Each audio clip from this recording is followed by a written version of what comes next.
Hello বন্ধুরা, আজকে চলে এসেছি মৃত্যুবার্ষিকীর লাঞ্চে। তো প্রথমে এসে গেছে একটা ভোগ, ভোগের পর এসে গেছে ভাত, ভাতের সাথে দিয়ে দিচ্ছে ঘি। এরপর এসে গেছে লাল শাক ভাজা, লাল শাক ভাজাটা খুবই সুন্দর লাগলো ভাত দিয়ে খেতে। এরপর চলে এসে শুক্তো, শুক্তোটা খুব টেস্টি ছিল, তো ভাত দিয়ে মাখিয়ে খেতে এটাও খুব ভালো লাগলো। এরপর চলে এসেছে মাছের মাথা দিয়ে ডাল, সাথে বেগুনি, আর এতে লেবু না চটকালে হয়, তো লেবু একটু চটকে নিলাম। ডালের সাথে ভাতটা মাখিয়ে খুব সুন্দর করে খেয়ে নিলাম। আর বেগুনিটা তো কড়মড় কড়মড় করছিল। যাই হোক, এরপর এসে গেছে কাতলা মাছের পিস। কাতলা মাছটা একটু ছোটো পিসই নিয়েছিলাম, এটাও খুব টেস্টি ছিল।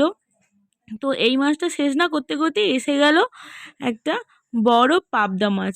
তো এই পাবদা মাছটা আমি দুটো খেয়েছিলাম। আর এরপর এসে গেছে একটা চাটনি আর পাঁপড়। চাটনি পাঁপড়টা খুবই ভালো লাগলো। এরপর এসে গেছে 3 রকমের মিষ্টি। তো এগুলো খাওয়ার পর দেখো আমার হয়ে গেছে সব কিছু। Tata, bye bye.